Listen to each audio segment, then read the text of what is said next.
कृष्ण वृंदाय श्रीमते भक्ति वेदांत स्वामी नामे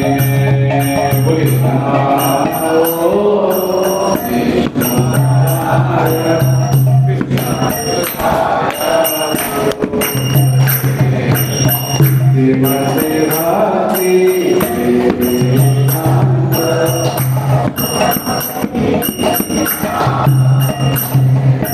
नमस्ते सरस्वती देवे गौरवाणी प्रचारिणे निर्विशेष शून्यवादी पाश्चात्य बोलिए नमस्ते सरस्वती देवी। लाइट चालू करो, लाइट चालू करो आप। निर्विशेष शून्यवादी जय श्री कृष्ण चैतन्य प्रभु नित्यानंद श्री अद्वैत गदाधर गौर भक्तवृंद श्री कृष्ण प्रभु नित्यानंद श्री अद्वैत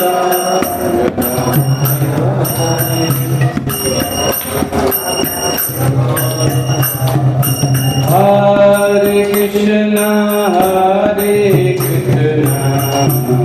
कृष्ण कृष्ण हरे हरे हरे राम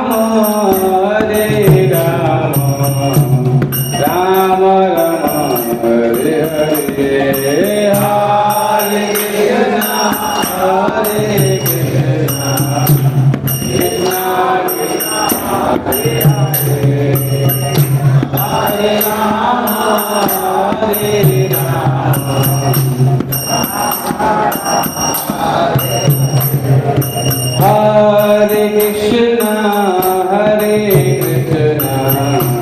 कृष्ण कृष्ण हरे हरे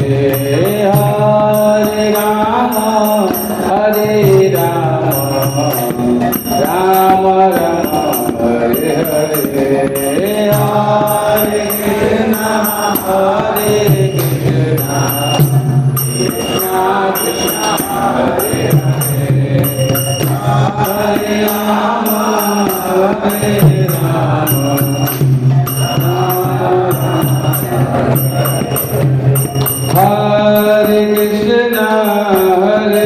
कृष्ण कृष्ण कृष्ण हरे हरे हरे राम राम राम हरे हरे हरे कृष्ण कृष्ण कृष्ण हरे हरे हरे राम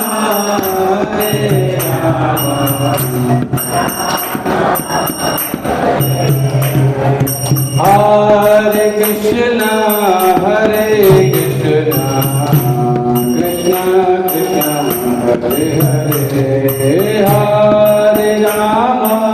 हरे Ram Ram Ram Hare Hare Hare Krishna Krishna Krishna Hare Hare Hare Ram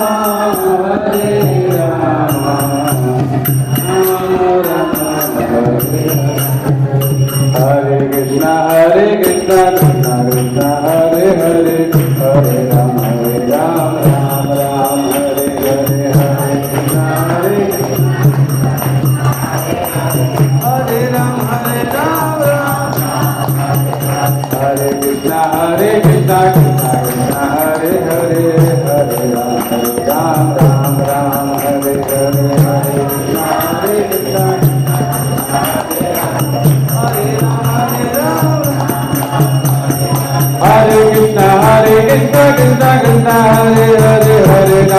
Hare Ram Ram Ram Hare Hare Hare Krishna Krishna Krishna Hare Hare Hare Krishna Krishna Krishna Hare Hare Hare Ram Ram Ram Hare Hare Hare Krishna Krishna Krishna Hare Hare Hare Krishna Krishna Krishna Hare Hare Hare Ram Ram Ram Hare Hare Hare Krishna Krishna Krishna Hare Ram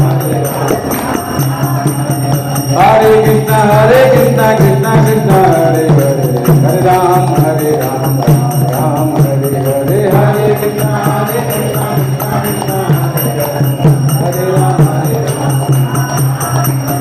Jai Jagannath Jai Jagannath Jai Jagannath Swami Jai Jagannath Jai Jagannath Jai Jagannath Jai Jagannath Jai Jagannath Jai Jagannath Swami Jai Jagannath Jai Jagannath Jai Jagannath Jai Baladev Jai Subhadra Jai Baladev Jai Subhadra Jai Baladev Jai Subhadra Jai Baladev Jai Jai Prabhupada Prabhupada Prabhupada Jai Jai Prabhupada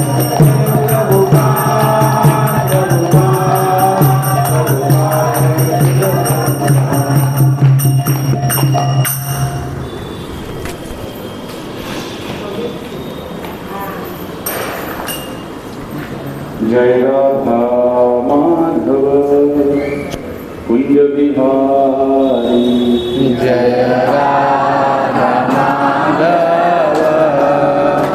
Kunj Bihari Jai Radha Madhava Kunja Bihari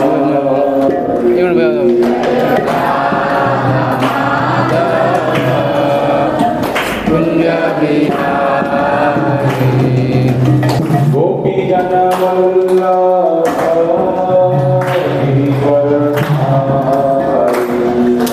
गोपी जन Vallabh Girivardhari Gopi Jana Vallabha Giridhari गोपी जन वल्लभ गिरिवरधारी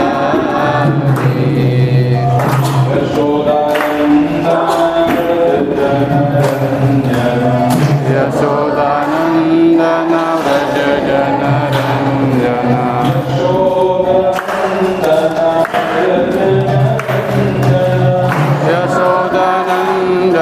व्रज जन रंजन यशोदानंदन व्रज जन Ranjan Yamuna Tira Vanachari Yamuna तीरा वनचारी Yamuna Tira Vanachari Yamuna तीरा वनचारी Jaya Radha Kunja Bihari Radha Madhav Kunj Bihari Jaya Radha Kunja Bihari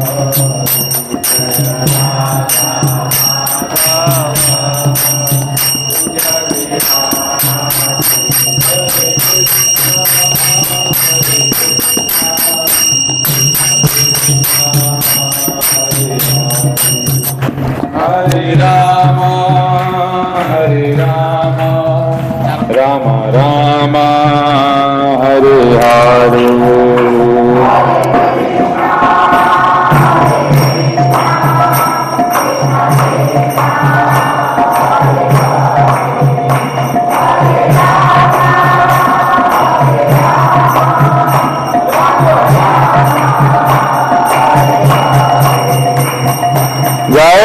Jagannath जय जगन्नाथ जय जगन्नाथ स्वामी जय जगन्नाथ।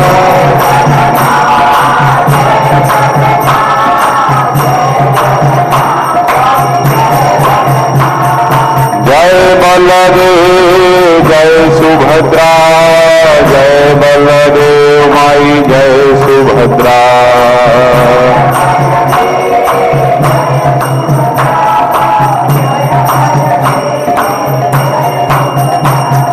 जगन्नाथ स्वामी नयन पथगामी भव तुम्हें।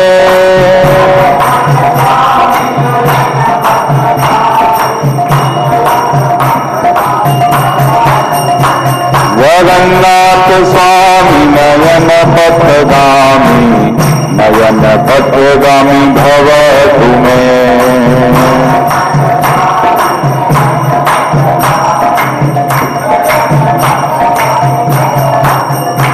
जय गौरनिताय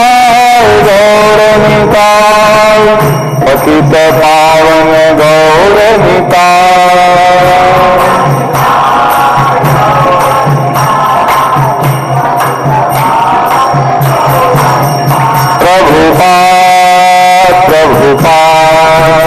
प्रभुपाद जय श्रीला प्रभुपाद।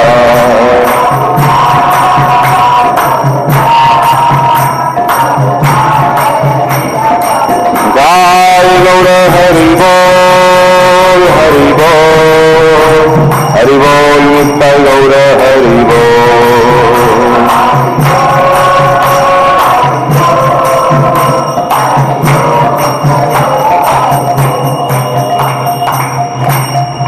जय विष्णुपाद परमहंस प्रयाजगाचार्य स्तोत्रशत श्री श्रीवल्लभ चरणारविंद भक्ति वेदांत स्वामी प्रभुपाद की जय। विष्णुपाद परमहंस प्रयाजगाचार्य स्तोत्रशत श्री श्रीमद भक्ति सिद्धांत सरस्वती गोस्वामी ठाकुर प्रभुपाद की अनंत कोटि वैष्णव वृंद की नामाचार्य श्री हरिदास ठाकुर की।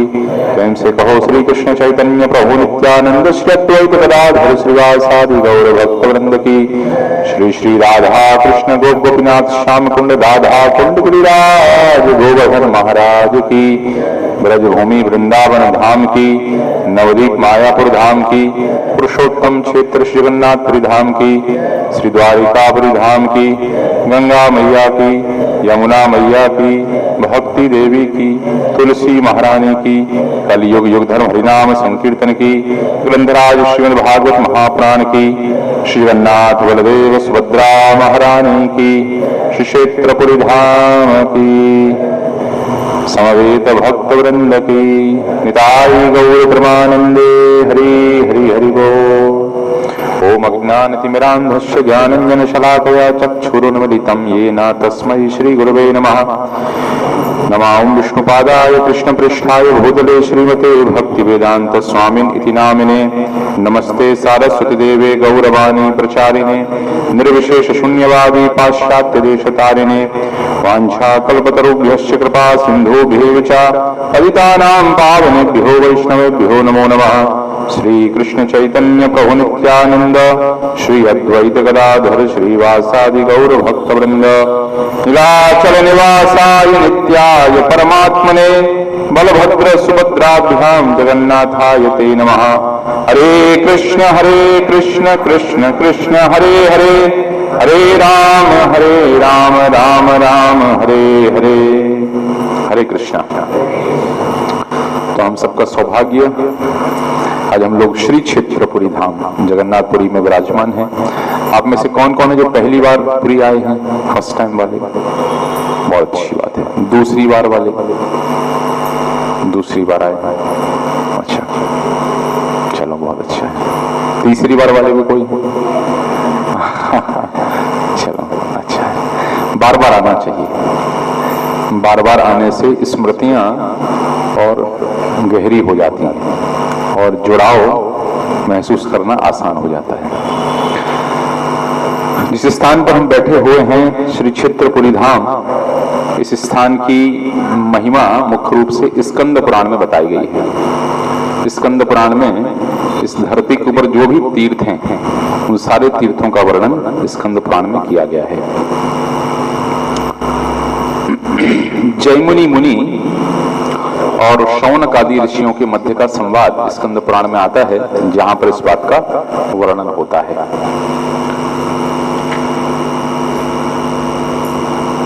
तो पहले इस स्थान के बारे में सुनते हैं कि इस स्थान में क्या महिमा है।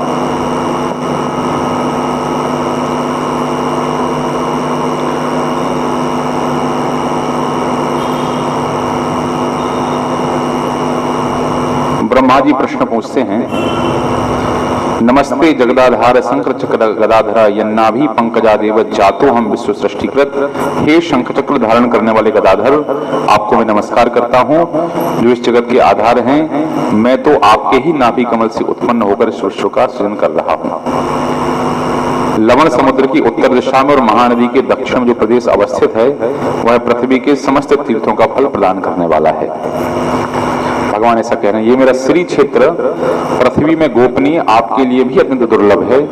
यह क्षेत्र देवता और असुरों के लिए दुर्गेय है, तो सदा मेरी माया से आच्छादित रहता है। मैं सभी का संग त्याग कर सुर असुरों को छोड़कर इस श्री पुरुषोत्तम क्षेत्र में निवास करता हूँ। तो भगवान का ये जो श्री क्षेत्र है, धाम जो होता है भगवान का नित्य निवास स्थान होता है, जहाँ भगवान हमेशा निवास करते हैं। तो ऐसे श्री क्षेत्रपुरी जो है ये हमेशा से यहाँ निवास करने वाला स्थान है। तो जब ब्रह्मा जी ने पूछा, प्रभु कहाँ आप निवास करते हैं, भगवान ने कहा मैं श्री क्षेत्रपुरी में निवास करता हूँ। तो ब्रह्मा जी इस स्थान पर आए, और ब्रह्मा जी इस स्थान पर आए तो आकर के जब ब्रह्मा जी यहाँ आते हैं, आजकल तो बिल्डिंग बन गई है, लेकिन उस समय जब यहाँ आए तो बड़ा अद्भुत सौंदर्य था यहाँ का। उस सौंदर्य को देखा, मन मोह लिया ब्रह्मा जी का, और एक अद्भुत घटना देखी उन्होंने। वहां पर पास में ही एक कुंड था, उस कुंड का नाम था रोहिणी कुंड। उस रोहिणी कुंड में धोखे से एक कौवे का प्रवेश स्पर्श हो गया उस रोहिणी कुंड के जल से, और देखते हैं उस रोहिणी कुंड के जल से जैसे उस कौवे का प्रवेश हुआ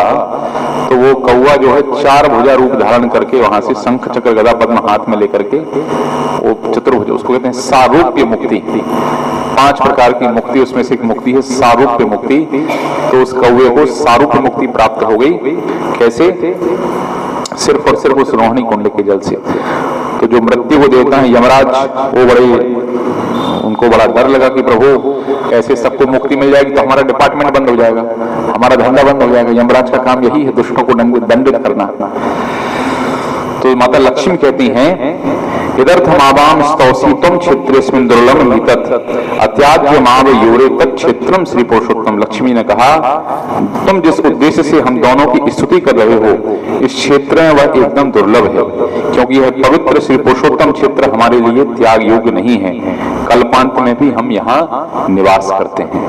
माता लक्ष्मी और भगवान विष्णु दोनों का यह निवास स्थान है। तो ये दीर्घ क्षेत्र है। मार्कंडेय मुनि की आपने कथा सुनी है ना, जब प्रलय आया तो मार्कंडेय मुनि अपने अंगूठे, मार्कंडेय मुनि एक देख रहे हैं सब भगवान की माया को, समा गए, भगवान के पेट में प्रवेश कर गए, और वहां पर क्या देखते हैं कि एक बच्चा, छोटा बच्चा एक पीपल के पत्ते के ऊपर अपने अंगूठे को मुंह में दिए हुए है। उस रूप का दर्शन किया मार्कंडेय मुनि ने, और वो रूप कहाँ का था? इसी श्री क्षेत्रपुरी का था। तो प्रलय के समय भी इस स्थान का नाश नहीं होता है, प्रलय के समय भी ये स्थान हमेशा बना रहता है। तो मार्कंडेय मुनि को यही भगवान के स्वरूप का दर्शन हुआ था। पुनः जब सृष्टि हुई, मार्कंडेय मुनि बड़े दीर्घ जीवी हैं, उनको बहुत युगों तक रहने का, बहुत कल्पों तक रहने का आशीर्वाद प्राप्त है। तो इसलिए प्रलय के समय भी जो श्री क्षेत्रपुरी स्थान है ये अबाधित बना रहता है। तो इस प्रकार से हम जिस स्थान पर हैं, भगवान माता लक्ष्मी कहती हैं, पंचक्रोशामिदं क्षेत्रम समुद्रांत व्यवस्थितम त्रिकोशम तीर्थराजस्य तट भौमौ सुनिर्मलम स्वर्ण वालुका किरणम नील पर्वत शोभितम यो असो विश्वेश्वरो देवा साक्षात् नारायणात्मकम। यह क्षेत्र 5 कोश विस्तृत है, जो समुद्र के तट पर स्थित सभी क्षेत्रों में महान है। 5 से 3 कोश तक यह भूमि पर स्थित रहता है, जो अत्यंत पवित्र है। यह स्थान स्वर्ण बालुका से घिरा हुआ है, यह मध्य स्थल नील पर्वत से शोभायमान है। यहाँ भगवान स्वयं विश्वेश्वर के रूप में निवास करते हैं। विश्वेश्वर मतलब विश्वनाथ। तो ये बहुत ही महत्वपूर्ण स्थान है। शास्त्रों में इसकी बड़ी महिमा बताई गई है।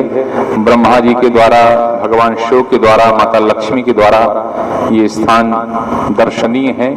इस स्थान की सेवा की है। विश्वेश्वर जिनको विश्वनाथ कहते हैं, हम जो दर्शन करने चलेंगे अभी, तो पता होना चाहिए कि भगवान जगन्नाथ का प्राकट्य कैसे हुआ। भगवान जगन्नाथ जी के, ये मैंने इस स्थान की महिमा संक्षिप्त में बताई।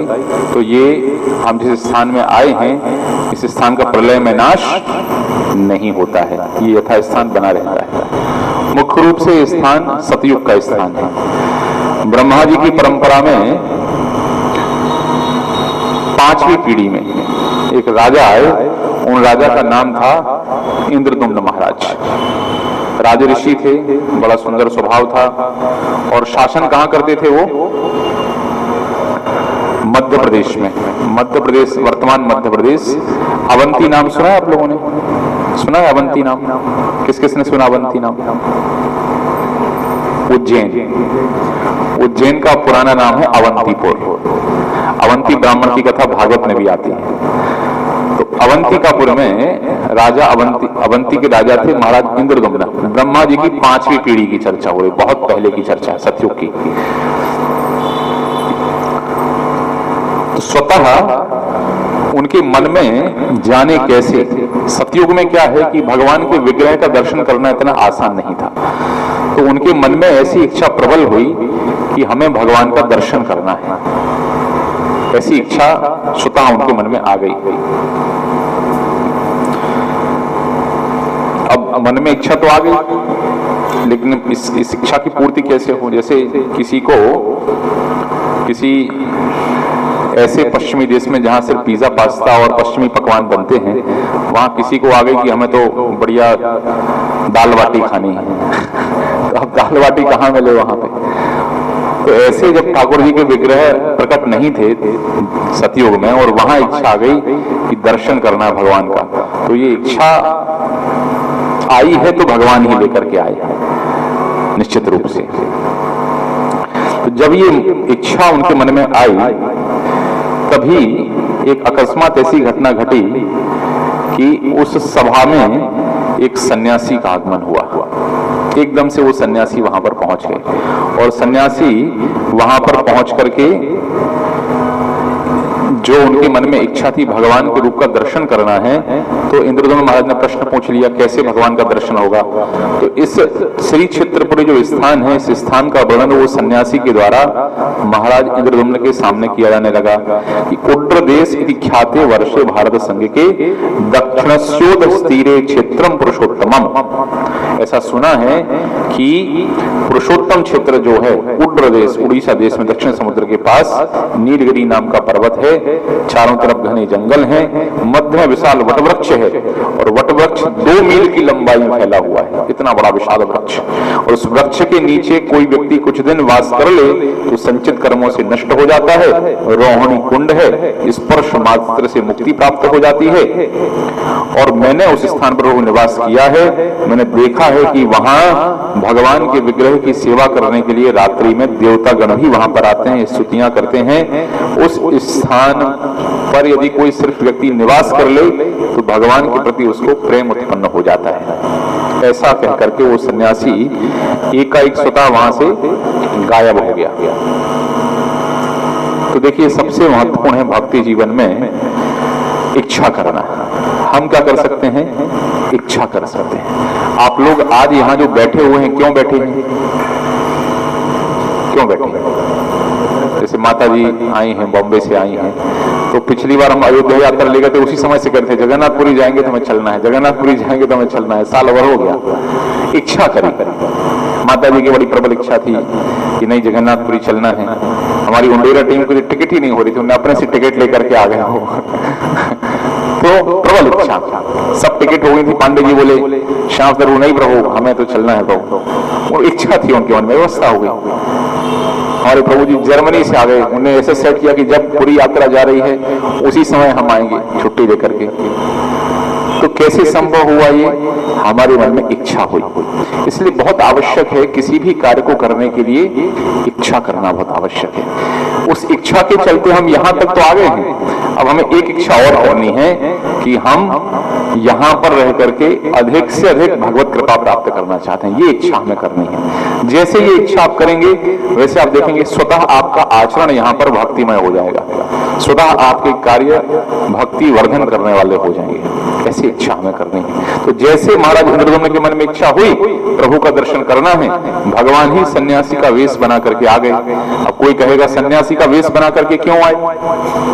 खुदा ही ले जाते, हाथ पकड़ करके लाके खड़ा कर देते श्री चित्रपुरी में, कह करके क्यों गए? नहीं, कह करके इसलिए गए क्योंकि भगवान चाहते हैं कि हम भी क्या करें? प्रयास करें। ऐसा भगवान चाहते हैं। ना ही सुप्तस्य सिंहस्य मुखे मृगे प्रविशन्ति, सोते हुए शेर के मुख में मृग प्रवेश नहीं करता। कार्याणि न सिद्ध्यन्ति, सिद्ध्यन्ति ही मनोरथ ही। तो मनोरथ सिर्फ सोचने से नहीं, उसके लिए कार्य करना होगा। तो भगवान चाहते हैं कि हम प्रयास करें, हम भगवान को बढ़ने का प्रयास करें। कहते हैं कृष्ण जो तू आवे एक पग, मैं आऊं पग साथ। लेकिन अपने सोते रहेंगे, माला हाथ में नहीं लेंगे, कुछ नहीं करेंगे तो कैसे भगवान कृपा करेंगे? इसलिए हमें प्रयास करना चाहिए कि हम प्रभु आपकी तरफ आना चाहते हैं, बढ़ना चाहते हैं, और उसके लिए जो अनुकूल कार्य हैं वो कार्य हमें कष्ट ही क्यों ना हो फिर भी वो कार्य हमें करने चाहिए। जैसे महाराज प्रताप रुद्र के मन में इच्छा हुई, भगवान सन्यासी के रूप में प्रकट हुए, पता दे करके चले गए। अब कैसे है, किसी को भूख लगी है और लगी भूख में यदि कोई व्यक्ति पकवानों का वर्णन करने लगा, अरे भैया आज तो क्या शानदार जलेबी खाई, बढ़िया मजा आ गया, गर्मा गर्म जलेबी, अब पोहे और ये सब्जी और वो और फल जो आपको पसंद है, विशेष रूप से भूख लगी है और जो पकवान आपको पसंद है उसी पकवान का वर्णन हो तो क्या होगा? आपका चिड़चिड़े हो जाएंगे, आप गुस्सा करने लगेंगे, क्योंकि इच्छा है भोजन करने की। वर्णन भी होगा तो आपकी उत्सुकता और बढ़ जाएगी। तो बोले चलो यहाँ से 2 किलोमीटर बाद वहां पर व्यवस्था, चलो चलो चलो, आप 2 किलोमीटर पैदल चल के चले जाएं, क्योंकि उत्सुकता बढ़ गई है। तो इसी प्रकार से महाराज के मन में इच्छा थी दर्शन करना है, और जैसे ही ये बताया तो महाराज के जो हृदय की उत्सुकता है और बढ़ गई। अब प्रश्न ये उठे कि अब कौन सहयोग करे, कौन सहयोग करे? तो उसी समय इंद्रदम्न महाराज ने अपने पुरोहितों को बुला भेजा। पुरोहित का अर्थ होता है पुर अर्थात अंदर, और हित मतलब कल्याण करने वाला। हमारे समीप रह करके, हमारे नजदीक रह करके जो हमारा हित करते हैं उनको पुरोहित कहा जाता है। मुख्य रूप से ब्राह्मण वर्ग के जो लोग हैं उनको ये पौरोहित्य का कार्य है। और हित कैसे करते हैं? हित करते हैं शास्त्र के नियमों को कह करके, विधि विधान के विषय में बता करके हमारा हित करते हैं। तो हर व्यक्ति को अपने जीवन में पुरोहित स्वीकार करना चाहिए। इस पुरोहित को हमारे इस्कॉन की भाषा में काउंसलर कहते हैं, जो आपके समीप रह करके आपको शिक्षा देता है, आपको ज्ञान प्रदान करते हैं। आवश्यकता पड़े, कहीं फंस जाए, कोई चीज समझ में नहीं आ रही है तो उनसे हम पूछ सकते हैं। पुरोहित तो सब उनने पुरोहित को बुला करके बुलाया, पुरोहितों को बुलाया। तो उनके जो मुख्य पुरोहित थे, वो मुख्य पुरोहित जब वहां पर आते हैं तो कहते हैं कि भाई आप हमें जो है, हमें ये जो सन्यासी जी बता करके गए हैं उस स्थान का हम दर्शन करना चाहते हैं, आप व्यवस्था कीजिए। तो उनका महाराज आप चिंता मत कीजिए, हमारे जो छोटे भाई हैं विद्यापति जी, कि विद्यापति जी को कार्य सौंपा गया। अब विद्यापति आप सोचो, उस स्थान के बारे में खोजने भेजा गया है उस दौर में जब गाड़ी घोड़े हुआ नहीं करते थे, तो क्या अवस्था बनेगी? तो अपने को यदि कोई कह दे कि चलो जाओ वहां पता लगा करके आओ, तो हम बोले कहाँ, हमारे हिस्से में सेवा पड़ गई है, तो मुझे कोई और नहीं मिल रहा है क्या? किसी और को नहीं कह सकते हैं क्या? ऐसे हमारे मन विचार आएगा। लेकिन विद्यापति जी ने उसको देखा, अरे रे रे, हमारा कितना बड़ा सौभाग्य है कि हमें इस बहाने भगवान के दर्शन करने का अवसर प्राप्त हो रहा है। तो जब जीवन में कोई देखिए सेवा कोई व्यक्ति कब कर सकता है? जब तक आप उस कार्य, उस सेवा के माध्यम से, ये सेवा कैसे भगवान को प्रभावित, भगवान को प्रसन्न करने वाली है, जब तक ये आप देखेंगे नहीं तब तक तक आप सेवा कर नहीं पाएंगे। जैसे अभी मान लो यहाँ रसोई हो रही है, तो किसी को कहा जाए रसोई करना है आपको, माताओं को कहा जाए अरे प्रभु जी पैसे दिए हमने 17,000 रुपये, क्या रसोई करना है, आप करवाओ रसोई। ये एक भावना है। और दूसरी भावना क्या होगी, श्री क्षेत्रपुरी धाम पता नहीं कब अगली बार आने के मिलेगा, और यहाँ पर हमारे द्वारा बनाया गया भोग ठाकुर जी को लगेगा, और सारे वैष्णव भक्त जो पुरी धाम का दर्शन करने के लिए आए हुए हैं वो प्रसाद पाएंगे। अरे ये सौभाग्य जीवन में 70-72 वर्ष से हो गए, पता नहीं किस दिन आंखें बंद हो जाएं, हार्ट अटैक आ जाए, क्या हो जाए। अरे इस अवसर को क्यों छोड़ना। तो 2 घंटा कम सोएंगे लेकिन ये सेवा जरूर करेंगे। क्यों कर पाई ये सेवा, क्योंकि संपर्क संबंध देख पाएगी ये कैसे कृष्ण से संबंधित है। जैसे अभी हमारे वासुघोष प्रभु हैं, उनके पुत्र का रिसेप्शन हुआ था, तो हम सब लोगों को बुलाया गया सेवाएं करनी। तो हम लोग बोलते अरे हम लोग साधु व्यक्ति है, शादी विवाह की सेवा हमें क्यों सौंप रहे हो, हमें क्या करना, आप जानो आपके बच्चे आप जानो, हम यहाँ ये रिसेप्शन की सेवा करने आए हैं क्या, कह सकता है कोई व्यक्ति ऐसा। ये एक दृष्टि है, ये एक दृष्टि। दूसरी दृष्टि क्या है, उसमें आ कौन रहे हैं, बट क्या रहा है।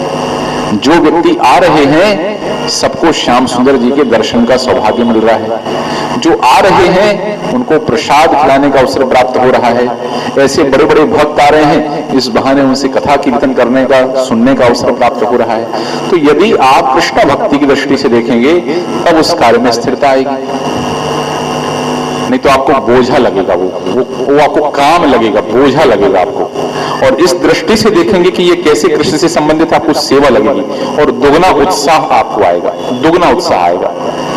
इसलिए जब भी कोई कार्यक्रम से घर में माताएं भोजन बनाती हैं, यदि आप देखेंगे हे भगवान किस्मत फूट गई, इस आदमी के साथ शादी करके इस घर में आके हमारी किस्मत फूट गई, कौन से जन्म के हमारे फल थे जो आज मैं यहाँ आके काट रहे थे, ये विचार करेंगे। लेकिन यदि आपने ये विचार किया कि बच्चों को कृष्ण भक्त बनाना है, ठाकुर जी को भोग लगाना है, घर को मंदिर बनाना है, ये भावना रखेंगे तो वही घर के कार्य कि ठाकुर हमारे घर में ठाकुर जी विराजमान है, ये भी तो मंदिर है, लगाओ झाड़ू, मंदिर में झाड़ू लगाने का फल प्राप्त होगा।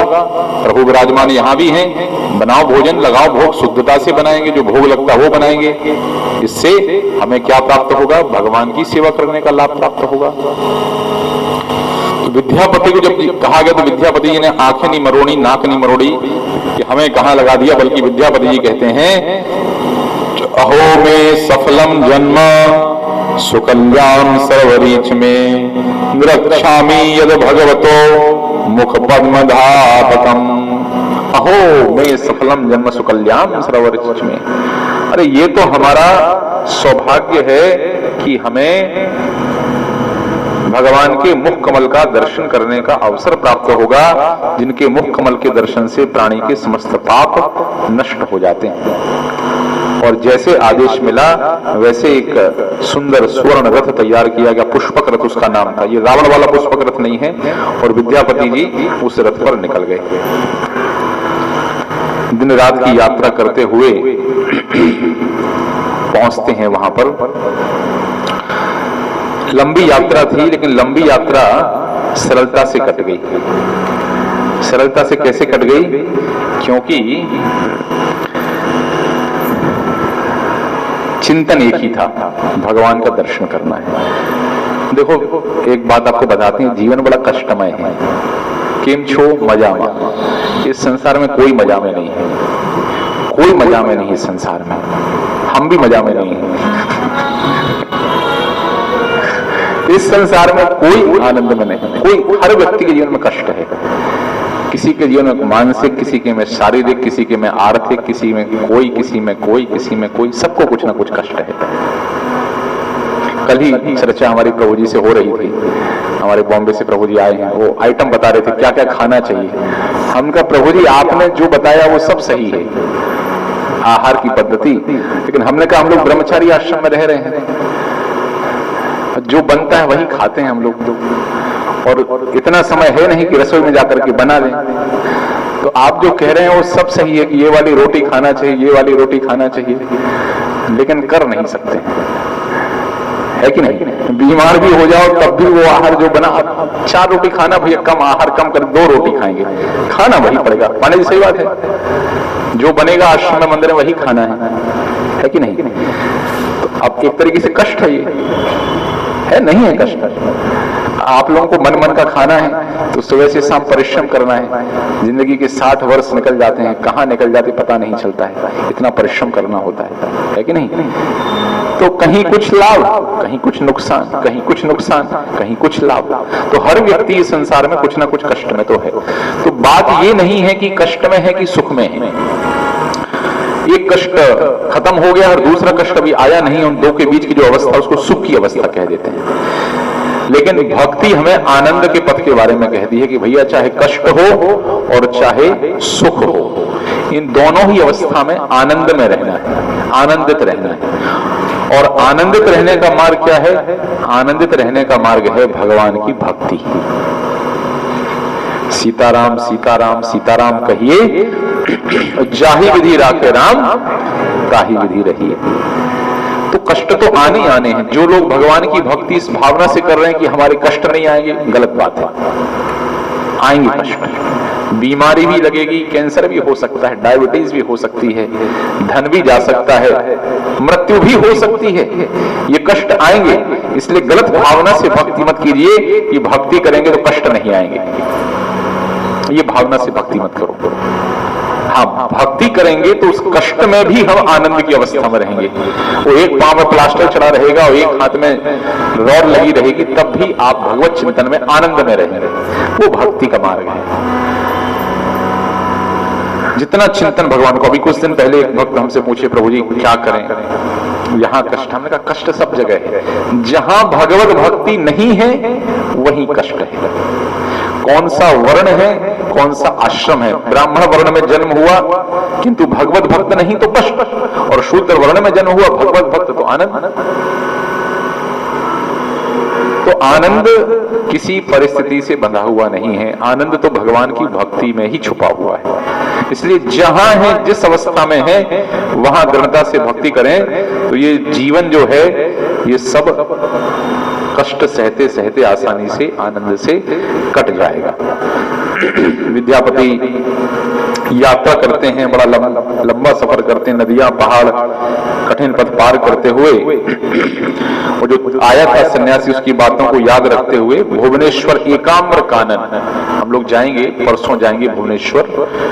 आप सबने सुना है ना, भगवान शिव ने अमर कथा सुनाई। कहां सुनाई? अमरनाथ में नहीं सुनाई।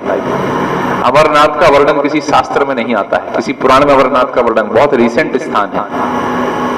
किसी कोई ब्राह्मण देवता उन्होंने कहा यहाँ अमरनाथ में अमर कथा नहीं, अमर कथा सुनाई एकाम्रानन भुवनेश्वर में। भगवान लिंगराज का बड़ा विशाल मंदिर है, वहां पर हम लोग चल के जैसे जगन्नाथपुरी का मंदिर है, ऐसी लिंगराज का मंदिर है। लंच बन रहा है क्या? देखो जरा। तो एकाम्रानन वहां पर पहुंचते हैं, दूर से देखते हैं नील पर्वत दिखाई देता है, पास में आते हैं और जब समीप में पहुंचते हैं तो एक बड़ी विशेष घटना देखते हैं कि शबरालय था वहां पर। शबरालय मतलब शबर जाति के लोग, शबर निम्न जाति के लोग माने जाते हैं, तो शबरालय था वहां पर। वहां पहुंचते हैं तो उसी शबरालय में देखते हैं कि जब वहां पर पहुंचे वो, तो विद्यापति जी को जितने शबर वहां पर चर्चा कर रहे थे वो सब के सब जो है 4 भुजा रूप में दिखाई दे रहे थे। ये जो जातिवाद का जहर है ना, ये आधुनिक राजनेताओं का घोला हुआ है। जातिवाद का जहर, जातियां आवश्यक हैं लेकिन जातिवादी होना बहुत गलत है कि हम क्षत्रिय, हम ब्राह्मण, हम वैश्य, तुम साला शूद्र। ये सब अगड़ा जाति, पिछड़ा जाति, सामान्य वर्ग, पिछड़ा वर्ग, SC ST, ये सब ऐसे दुष्टों के द्वारा बनाई गई व्यवस्था है जिससे हमारा समाज बट करके चकनाचूर हो गया है। कोई जातिवादी, जातियां थी लेकिन जातिवाद नहीं था। यज्ञ होता था तो उसमें मटका कौन बना के लाता था? कपड़े का सामान कौन बना के लाता था? वस्त्रों का काम कौन करेगा उसमें? और दो लोग होते थे, नाई और जिसको हम बोलते हैं जो पानी भरने का काम करते थे, ढीमर। जहां जहां ब्राह्मण स्पर्श कर सकते हैं वहां वहां ढीमर और नाई भी स्पर्श कर सकते थे। कहां छुआछूत है? आप एक भी मंदिर बता दीजिए भारत का जहां पर चार धाम हमारे मंदिर है ना, जहां पर शूद्रों का प्रवेश निषेध हो, एक मंदिर बता दो आप। आज नहीं, पूरा इतिहास पढ़ लीजिए आप। दूसरे मुसलमानों का, क्रिश्चियन का प्रवेश निषेध है, शूद्रों का प्रवेश कभी निषेध नहीं था, कभी निषेध नहीं था, कभी निषेध नहीं था। हाँ, कोई स्थानीय मंदिर जो थे वहां पर निषेध था। क्यों निषेध था वो भी सुन लीजिए, क्यों निषेध था। मैं क्यों कह रहा हूं? क्योंकि जो शबर हैं ये निम्न जाति के हैं, लेकिन शबरों की सेवा भगवान स्वीकार कर रहे हैं। भगवान का पुरोहित शबर जाति का व्यक्ति बना हुआ है। भगवान नील माधव की जो सेवा कर रहे हैं वो शबर राज कर रहे हैं। इसलिए महाप्रभु कहते हैं केवा विप्र केवा न्यासी शूद्र के ने नाये जय कृष्ण तत्ववेत्ता से गुरु होए। केवा विप्र, क्या फर्क पड़ता कोई ब्राह्मण है? केवा विप्र केवा न्यासी, क्या फर्क पड़ता कोई गृहस्थ है कि सन्यासी है? शूद्र के ने नाये, क्या फर्क पड़ता कोई शूद्र है? जय कृष्ण तत्ववेत्ता से गुरु है। जिस व्यक्ति के जीवन में भक्ति का प्रवेश है, जिस व्यक्ति के जीवन में कृष्ण भावना का प्रवेश है, जो व्यक्ति कृष्ण तत्व को जानने वाला है, वो व्यक्ति गुरु होने के योग्य है। किस वर्ण में है, किस आश्रम में है, इससे कोई फर्क नहीं पड़ता है। जब वहां पर पहुंचते हैं, यहां साक्षात प्रमाण आ रहा है, जब यहां पर पहुंचते हैं विश्ववसु जी, तो वहां पर जो सबर राज थे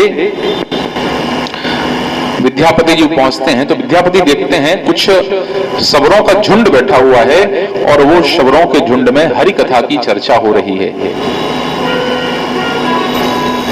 अच्छा आप बताइए, किसी व्यक्ति को रोक है कि आप भगवान के भजन नहीं कर सकते? कोई जाति का व्यक्ति हो, स्त्रियां हो, पुरुष हो, शूद्र हो, ब्राह्मण, रोक है? कोई रोक है क्या? कोई रोक नहीं, खूब भजन करो। किसी के ऊपर रोक है कि आप हरि कथा की चर्चा नहीं कर सकते? किसी को रोक है आप हरि कथा नहीं कह सकते, नहीं सुन सकते? कोई रोक नहीं है, आप बैठिए, मर्यादा है बस। किसके बीच में कहना है, किसके बीच में सुनना है, रोक कोई नहीं है। तो इसलिए इस जातिवाद के जहर से अपने को बचना है। हमारे इस्कॉन में इस जातिवाद का कोई स्थान नहीं है। कई बार तो 10 साल तक पता ही नहीं चलता कि उनके पीछे सरनेम क्या है। माता जी और प्रभु जी, इतना ही नाम याद रहता है बस, माता जी और प्रभु जी। और ये वैष्णवों में जाति बुद्धि करना अपराध है। ये कौन सी, ये अच्छा ये बनिया थे पहले, दिख रहा है इसके व्यवहार में बनिया था ये पंडित, हाँ लग रहा है पंडित जी थे ना।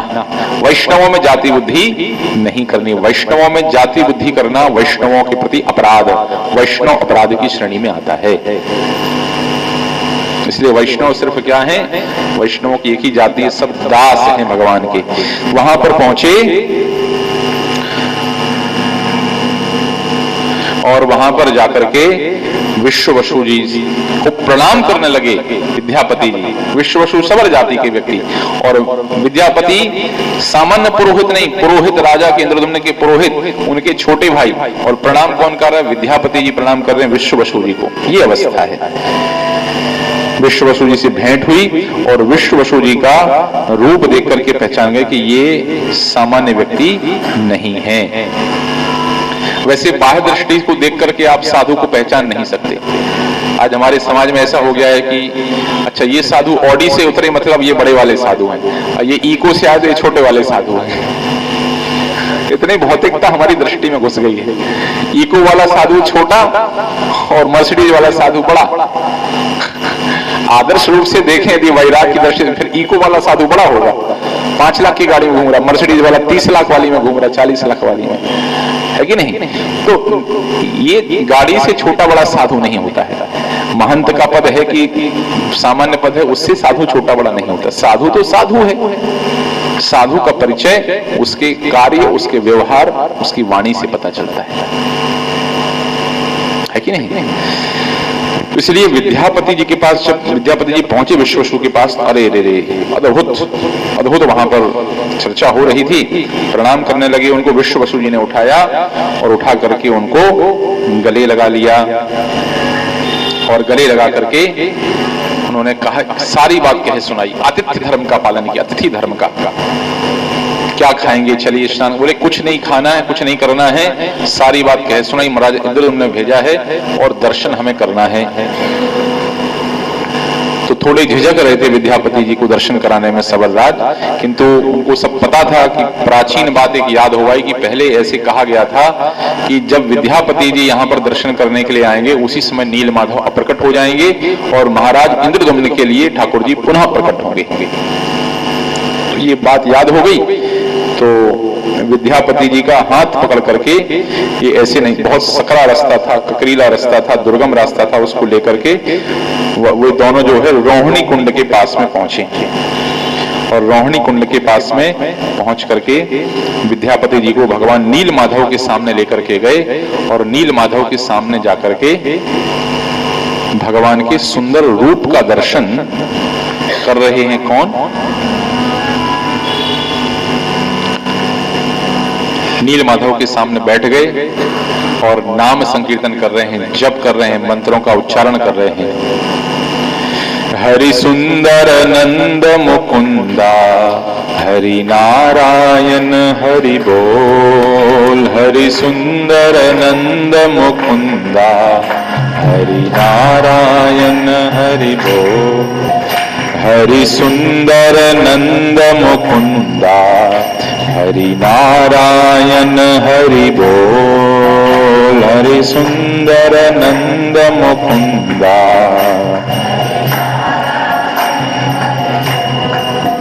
हरि केशव हरि गोविंदा,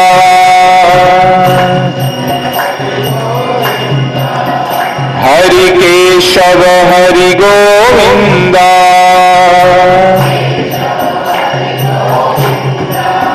हरि नारायण हरि बोल। हरि नारायण हरि, हे हरि नारायण हरि बोल।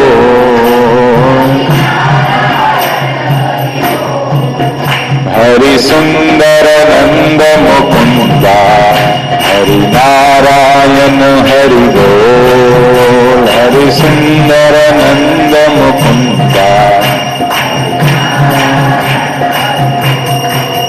हरि केशव हरि गोविंदा, हरि केशव हरि गोविंदा। हरि नारायण हरि बोल। हरि नारायण हरि, हरि नारायण हरि बोल। हरि नारायण।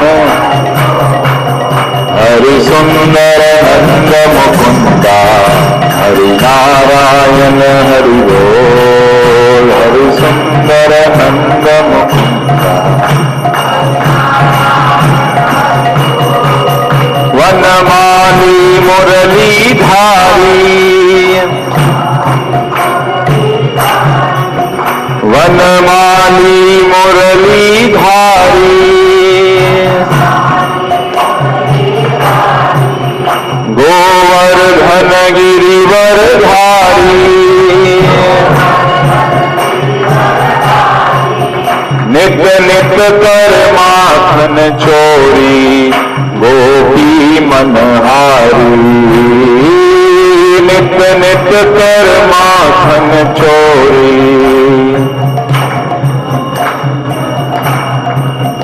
हरि सुंदर नंद मुकुंदा, हरि नारायण हरि बोल। हरि सुंदर नंद मुकुंदा।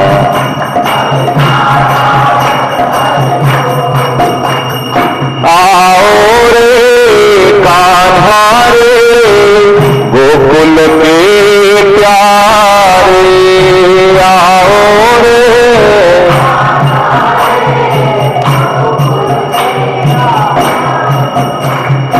आओ रे गोकुल के प्यारे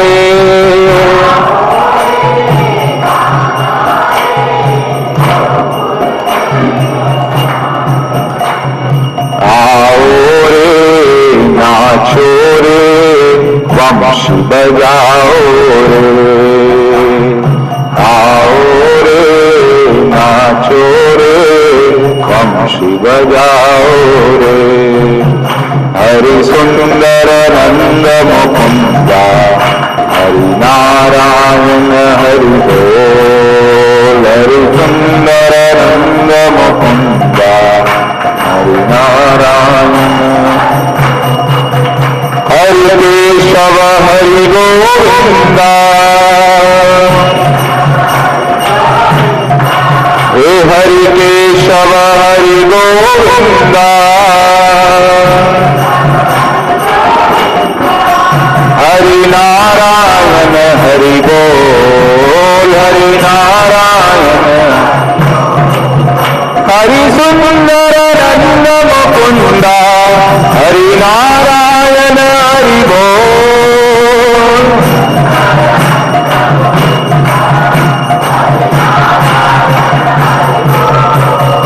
हरि नारायण हरि बोल हरि नारायण।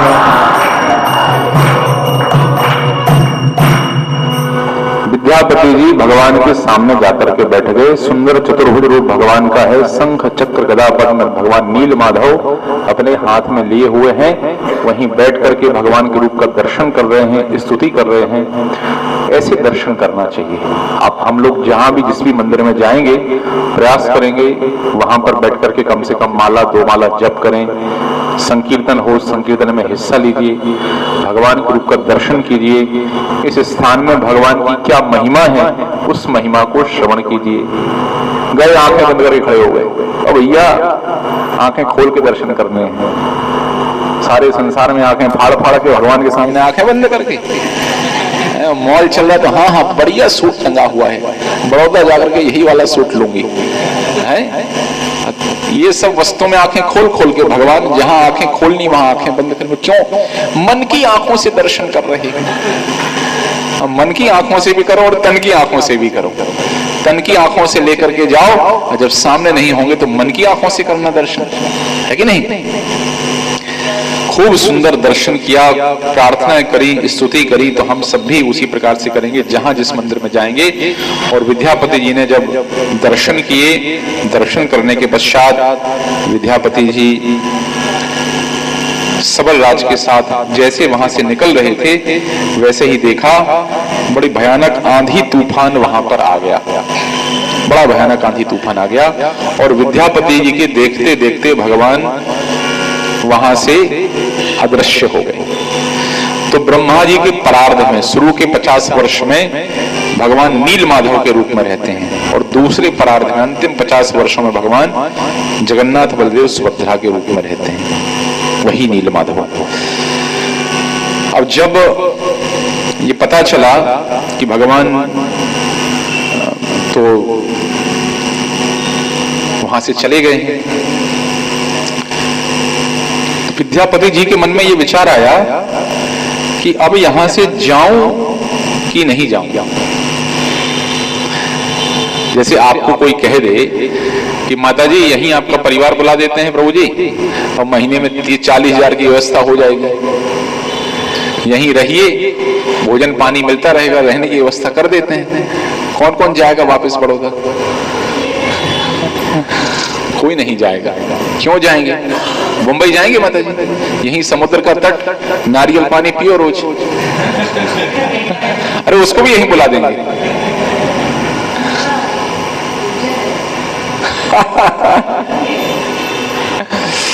तो विद्यापति जी के मन में विचार आया कि अब हम छोड़ करके नहीं जाएंगे नील माता को, यहीं रहेंगे। ऐसा विचार आ जाता है। लेकिन कई बार कई कार्य हमें इच्छा हमारी कुछ भी हो कर्तव्य बोध की भावना से करने होते हैं। और गृहस्थ आश्रम में तो विशेष रूप से धर्म है कर्तव्य बोध की भावना से कार्य करना। आपके हृदय में कितना ही वैराग्य हो, किंतु बेटी के लिए लड़का देखने आपको जाना ही पड़ेगा। कितनी बड़ा वैराग्य हो, आपको अपने बच्चे बच्चियों के लिए घर की, आगे जमीन दुकान मकान की अपने सामर्थ्य अनुसार व्यवस्था करनी ही पड़ेगी, करनी ही पड़ेगी। वो हिस्सा है, गृहस्थ जीवन का हिस्सा है, करनी पड़ेगी आपको। तो इसलिए कई बार इच्छा ना भी हो फिर भी आप कर्तव्य बोध की भावना से हमें कर्म करना होता है। कर्तव्य बोध क्या है? उस वर्ण, उस आश्रम के जो कर्तव्य है उसके अनुसार कार्य करना आवश्यक है। तो विद्यापति जी ने यही विचार किया कि ठीक है, हमारी तो यही रहने की इच्छा है, लेकिन महाराज ने हमें जो कार्य सौंपा है कि उनको दर्शन करने की इच्छा है ठाकुर जी के रूप के, तो अब तो मुझे जाना ही पड़ेगा। और वापस जाते हैं, लेकिन वापस जाकर के अब विद्यापति जी के सामने ही भगवान अदृश्य हो गए थे। किंतु विद्यापति जी ने वापस जाकर के ये नहीं बताया इंद्रद्युम्न महाराज को कि भगवान तो अदृश्य हो गए, ये नहीं बताया। बोले चलो प्रभु, जब वापस पहुंचे तो भगवान की माला इत्यादि, निर्माल्य कहते हैं, उस निर्माल्य को लेकर के गए थे साथ में। गुरु जी अभी कैलाश अग्रवाल जी के यहाँ जिस दिन कीर्तन था, आप तो थे ना साथ में, तो प्रभु जी माला लेकर के गए थे, 2 माला पहनाई। तो मैं उस दिन प्रवचन कर रहा था, मुझे इतना गुस्सा आ रहा था उस दिन। एक माला तो पहन करके रखी थी उन्हें, और दूसरी भगवान को अर्पित माला वो उसके गले में डाले, वो उसके गले में डाले, वो निकाल के रखे।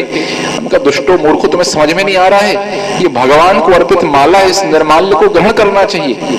ये नेता नगरी वाला काम थोड़ी है, पहनाया और उतार के साइड में रख दिया, वो नेता नगरी वाला काम है। हमेशा ध्यान रखिए, कभी वैष्णव आपके घर में आते हैं, कोई भी व्यक्ति आपके घर में आता है, उसको आपको पुष्प अर्पित करना है, तो वो पुष्प पहले ठाकुर जी के चरणों में समर्पित करना है। और ठाकुर जी के चरणों में समर्पित माला पुष्प कोई आपको प्रदान करे, वो निर्माल्य हो गया,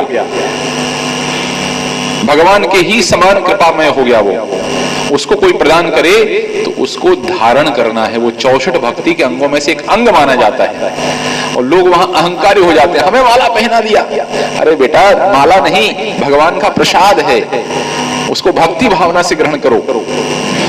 तो कभी भी मंदिर में पुजारी के द्वारा, किसी मंदिर में भगवान की कोई माला इत्यादि प्रदान की जाए, उसको ग्रहण करना चाहिए। थोड़े समय तो पहन करके रखना चाहिए, उसके पश्चात उसके पुष्प कहीं पैर में ना आए, यहाँ न गिरें वहां न गिरें, उस भावना से जो स्थान है वहां, जहां उसको विसर्जित करना है वहां विसर्जित कर देना चाहिए। जैसे भगवान का चरणामृत, ऐसे भगवान को अर्पित माला है। लेकिन नहीं समझते हैं, नेता टाइप की बुद्धि के जो लोग, उनको लगता है ना ना, हमारे सम्मान में, तुम्हारे सम्मान में यह कि तुम्हें भगवान का वो प्रसाद प्राप्त हुआ है, ये तुम्हारा सम्मान है। सही बात है प्रभु जी, ठीक है। तो इस प्रकार से माला लेकर के पहुंचे, और जब माला लेकर के पहुंचे इंद्रद्युम्न महाराज को खुश हो गए। इंद्रद्युम्न महाराज, ऐसा लगा जैसे साक्षात प्रभु का ही आलिंगन कर लिया है, और उत्कंठा बढ़ गई। बोले चलो भैया, सब जगन्नाथपुरी चलेंगे, सब जाएंगे नीलाचल क्षेत्र में। सारी राजा प्रजा सब इकट्ठे हो गए, छोड़ दिया स्थान वो, और भगवान का कीर्तन करते हुए, नृत्य करते हुए, हरि कथा सुनते हुए, साथ में नारद जी आ गए। और जहां नारद जी पहुंच जाए वहां क्या होगा? श्रीमन नारायण नारायण नारायण, श्रीमन नारायण नारायण, श्रीमन नारायण नारायण नारायण नारायण, श्रीमन नारायण नारायण नारायण,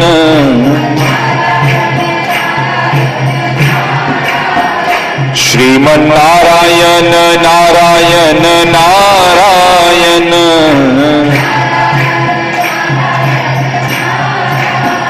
श्रीमन नारायण नारायण नारायण,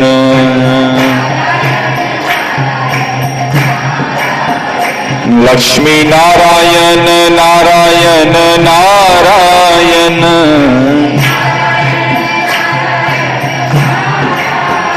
लक्ष्मी नारायण नारायण नारायण,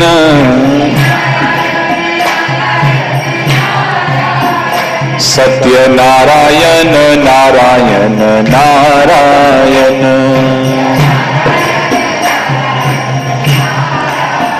श्रीमन नारायण नारायण नारायण,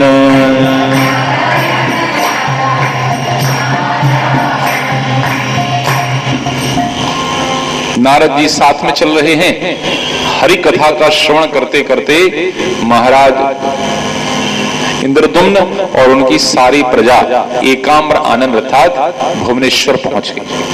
भुवनेश्वर से नीलमाधव नीलाचल क्षेत्र के दर्शन हो रहे थे, यद्यपि भगवान नीलमाधव अदृश्य हो गए थे।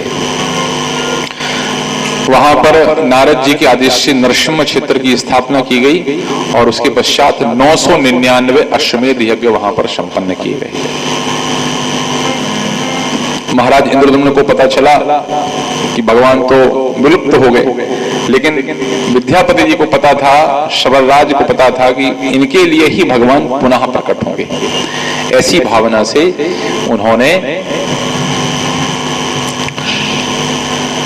जब यज्ञ संपन्न किया तब आकाशवाणी हुई वहां पर कि महाराज इंद्रदुम्न आप परेशान मत होइए, दक्षिणी तट पर 10 दिन में आपका जो आपने संकल्प लिया है वो संकल्प आपका सफल होगा। एक लकड़ी का बड़ा लट्ठा जिस पर शंख चक्र गदा पद्म के धारण निशान होंगे वो आएगा और जो महान वृक्ष दिखाई पड़ रहा है वहां पर ये सब निशान अंकित होंगे। लाल वर्ण का उसके ऊपर उसका रंग होगा और भगवान उसी को लेकर के प्रकट होंगे। तो कहते हैं कि जब समय आया, यज्ञ संपन्न हुआ, तो दक्षिण समुद्र में अर्थात जहां हम जाएंगे स्नान करने समुद्र है यहाँ पर, वहां पर बहता हुआ लकड़ी का विशाल लट्ठा आया। उसके ऊपर शंख चक्र गदा पद्म के निशान अंकित थे। उसको खिंचवाया गया। एक आचार्य कहते हैं कि खिंच नहीं रहा था, बड़े बड़े हाथी लगवाए गए। बाद में जब विश्ववसु और विद्यापति दोनों को मिलाकर के खिंचवाया गया तो वो लट्ठा जो है समुद्र से बाहर आया। और जैसी आकाशवाणी हुई थी कि इससे भगवान के रूप का निर्माण होगा। अब रूप का निर्माण कैसे हो, तो जैसे ही प्रयास करें उसको बनाने के लिए वैसे ही क्या हो, उसमें छेनी उस तरह काम नहीं कर रहा था। छेनी लगाएं तो काम नहीं कर रही थी। अब विद्यापति जी बड़े, राजा इंद्रदुम्न बड़े परेशान हो गए, क्या करें क्या करें क्या करें। तो उसी समय एक वहां पर एक बढ़ई आता है, बूढ़ा, एक हड्डी का, वजन बहुत कम था प्रभु जी उसका, 37 किलो का वजन था। हमारे प्रभु जी का वजन 37 kg है। वजन भले ही कम था लेकिन शक्ति बहुत थी। कल प्रभु जी कहते, प्रभु जी आपके साथ दौड़ लूंगा मैं, वजन कम है हमारा, कहीं भी घुस जाता हूँ चूहे के जैसा। तो बढ़े एकदम कमजोर था लेकिन शक्ति बहुत थी। तो आया, उसने कहा महाराज हम जो है हम बनाएंगे, हम निर्माण करेंगे। स्वप्न विचार, स्वप्न में तो पहले आ गया था, अब कौन बनाए कौन बनाए। तो बढ़ई का आगमन हुआ। उसने कहा हमें महीने भर का समय चाहिए, लेकिन शर्त यह है कि यदि किसी ने द्वार खोल दिए तो फिर हम वहां पर नहीं रहेंगे, फिर हम वहां पर नहीं रहेंगे। ठीक है। तो उसके पश्चात बढ़ई को अंदर प्रवेश किया गया, वेदी के ऊपर, वहां ठक ठक ठक ठक ठक ठक ठक ऐसे कुछ दिन तो आवाज आती रही और कुछ दिनों के पश्चात जो है आवाज आना बंद हो गई। तो इंद्रदुम्न महाराज की रानी थी गुंडीचा, उसको लगा बूढ़ा बढ़ाई मर नहीं गया हो, भोजन पानी जा नहीं रहा अंदर, तो भगवान बने तो नहीं बने, ऊपर से हत्या का दोष और लग जाए, एक आदमी के प्राण खा गए राजा रानी। तो ऐसे विचार करके गुंडीचा रानी के कहने पर इंद्रदुम्न महाराज ने द्वार खुलवा दिए। अब जब द्वार खुलवा दिए तो भगवान के विशेष रूप का दर्शन हुआ। कौन सा रूप? जगन्नाथ जी के रूप का दर्शन हुआ। अब जगन्नाथ जी का आप रूप देखेंगे तो पांव नहीं है उसमें, हाथ नहीं है उसमें, कान दिखाई नहीं देते हैं, ऐसा लगता अधूरा रह गया है। हमारे श्याम सुंदर जी का रूप देखो तो पांव भी हैं, हाथ भी हैं, त्रिभंग ललित मुद्रा भी, सब दिखाई दे रहा है। यहाँ तो हाथ ही दिखाई दे रहे हैं बस, मुंह दिखाई दे रहा है, नीचे का हिस्सा गायब है, हाथ में भी ये नहीं है, ऐसे लग रहे हैं, टुट्ठे लग रहे हैं। तो ऐसा लगा महाराज इंद्रदुम्न रानी गुंडीचा को कि हमने गलती कर दी। और ये बढ़ई कह करके गया था कि यदि बीच में डिस्टर्ब कर दिया तो हम छोड़ करके चले जाएंगे। बड़ा पछतावा हुआ नरेंद्र महाराज को। उनने कहा हमारे दोष के चलते भगवान के इस रूप का पूर्ण रूप से निर्माण नहीं हो पाया, इसलिए हम भोजन त्याग देंगे और अपने प्राणों को त्याग देंगे, ऐसा विचार कर लिया। उसी समय आकाशवाणी हो रही, महाराज परेशान मत होइए, परेशान मत होइए, यही रूप है, इसी रूप में मैं संसार के लोगों को दर्शन देना चाहता हूं। कौन सा ये रूप हम लोग चर्चा करेंगे अभी।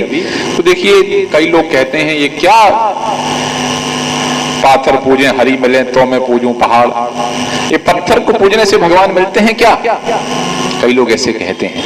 ये विचार सही नहीं है, ये पत्थर नहीं है। 8 प्रकार की वस्तुओं से भगवान के रूप में पूजा होती है। लकड़ी की, स्टोन से, आभूषण मतलब रत्नों इत्यादि से, मिट्टी से, रेत से, तैल चित्र से, धातु से और मानसिक। ये 8 प्रकार के, मन में भी भगवान के रूप का चित्रण करके उसकी मानसिक पूजा की जा सकती है 8 तरीके से। और ऐसे नहीं किसी भी रूप का पूजन कर देते हैं, ऐसे नहीं। जो शास्त्रों में प्रमाणित रूप बताया गया है उसी रूप का पूजन होता है। जो बताया गया कि ये रूप प्रमाणिक है उसका ही पूजन करते हैं। ऐसे नहीं गणपति बप्पा का पूजन, अभी गणपति बप्पा आता है कैसी दुष्टता मचाते हैं लोग। मैं देखा गणपति जी के हाथ में बांसुरी दी दी और बाजू में राधा रानी खड़ा कर दिया, सूंड बना दी। कितना बड़ा अपराध है गणपति जी के चरणों में।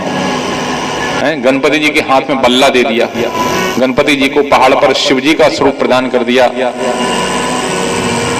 ये दुष्टता है। गणपति जी को बाहुबली बना दिया, हाथी पर खड़ा कर दिया। इस प्रकार का जो आयोजन करें, न ऐसे लोगों को चंदा दें और न ऐसे पंडालों में जाएं।